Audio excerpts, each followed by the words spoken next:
বন্ধুরা, আজ তোমাদেরকে শান্তিময় গ্রামের মানু জেলের গল্প শোনাবো। মানু মিয়া সে একজন গরিব জেলে ছিল। সে প্রত্যেক দিনের মতো তার জালকে কাঁধে করে নিয়ে তার বাড়ি থেকে হাঁটতে হাঁটতে নদীর দিকে যাইতো।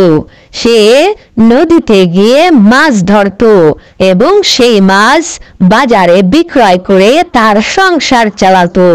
তো মানু মিয়া আজও তার জালকে কাঁধে করে নিয়ে হাঁটতে হাঁটতে সে নদীর দিকে যাইতে থাকে, কারণ সে মাছ ধরবে আর এই মাছ ধরে তার সংসার চালাবে।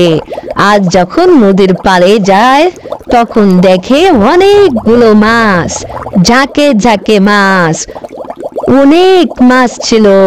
সে মাছ দেখে অনেক খুশি হয়ে যায়, কারণ তার জালে আজ অনেকগুলো মাছ বাঁধবে। এই কারণে সে অনেক খুশি হয়ে যায়। তখন সে তার নৌকায় করে আস্তে আস্তে নৌকা চালাইতে চালাইতে নদীর মাঝখানে যাইতে থাকে, কারণ সেখানে গেলে আরো অনেক মাছ সে ধরতে পারবে। এই জন্য সে আস্তে আস্তে তার নৌকাটা নিয়ে নদীর মাঝখানে চলে যায়। সে নদীর মাঝখানে গিয়ে তার যে জাল ছিল সে জালটা নদীর মধ্যে ফেলে দেয়, কারণ সে এখন মাছ ধরবে।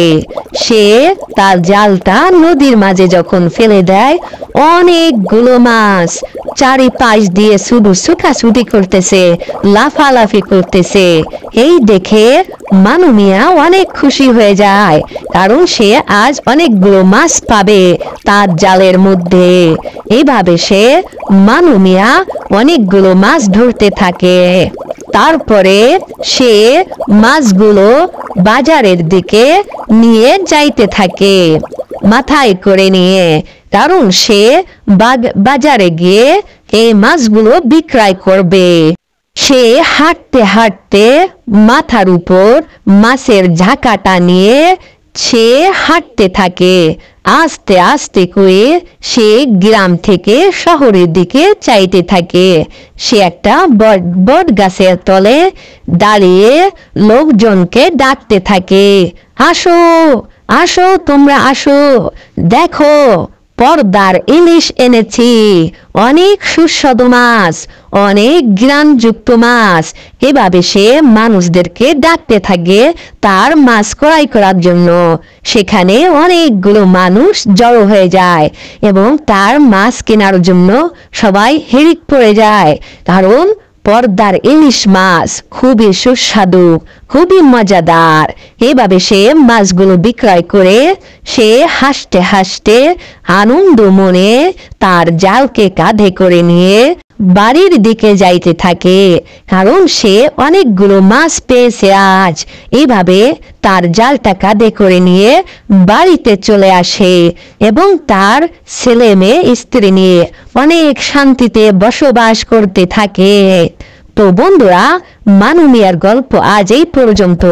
তোমরা যারা আমাদের চ্যানেলটি এখনো সাবস্ক্রাইব করোনি, অবশ্যই চ্যানেলটি সাবস্ক্রাইব করো এবং ভিডিওটা লাইক করে দাও, যাতে করে এরকম নতুন নতুন ভিডিও তোমাদের কাছে। বন্ধুরা, আজ তোমাদেরকে শান্তিময় গ্রামের সোনামাঝির গল্প শোনাবো। সোনাবাজি সে নদীতে গিয়ে মাছ ধরে তার সংসার চালায়। সে মাছ ধরার জন্য খুবই ব্যস্ত হয়ে পড়ে। তখন তার স্ত্রীকে ডাক দিয়ে বলে, কই গো, খাবার রান্না করা কি হয়েছে? জলদি করে আমাকে খাবার দাও, আমি খাবার খেয়ে মাছ ধরতে যাব। তখন সোনামাঝির বউ তাকে খাবার দেয়। সে মজা করে তার ঘরের উঠানে বসে খাবার খাইতে থাকে। সে খাবার খেয়ে মাছ ধরতে যাবে, এই জন্য সে তাড়াহুড়ো করে খাবার খেয়ে নেয়। এরপর মাছের ঝাঁকা মাথায় করে নিয়ে সে তার বাড়ি থেকে হাঁটতে হাঁটতে বাজারের দিকে যায়, যেখানে গিয়ে তার মাছগুলো বিক্রয় করবে।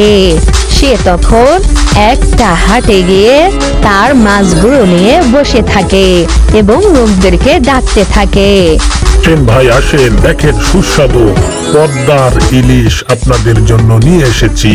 তখন সে মাছগুলো অনেক দামে বিক্রয় করে সে হাতের টাকার থলি নিয়ে হাঁটতে হাঁটতে সে তার বাড়ির দিকে রওনা দেয়। এইভাবে সোনামাঝি সে তার সংসার চালাইতে থাকে। এর প্রত্যেক দিনের মতো সে মাছ বিক্রয় করে আবার সে জাল কাঁধে করে নিয়ে আবার নদীর দিকে যায় মাছ ধরার জন্য। সে যে নদীতে মাছ ধরে সেখানে অনেক মাছ লাফালাফি করতে থাকে। সে নদীর কাছে এসে খুবই আনন্দ পায়, কারণ সে নদীতে অনেকগুলো মাছ দেখতে পায়। আর এই মাছগুলো ধরে সে হাটে নিয়ে বিক্রয় করবে। তার নৌকায় উঠে মাছগুলো ধরার জন্য নদীর মধ্যে জাল বিছায়। তার সেই জালে অনেকগুলো মাছ বেঁধে যায়। এইভাবে প্রত্যেক দিন সে মাছ ধরে ধরে তার জীবিকা নির্বাহ করে। এই নদীটা ছিল একটা জাদুময় নদী।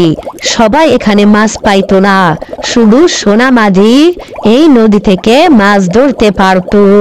কারণ সোনামাঝি সে খুব ভালো লোক ছিল। সে মাছ ধরে বেমা বাজারে বিক্রয় করে তার সংসার চালায়।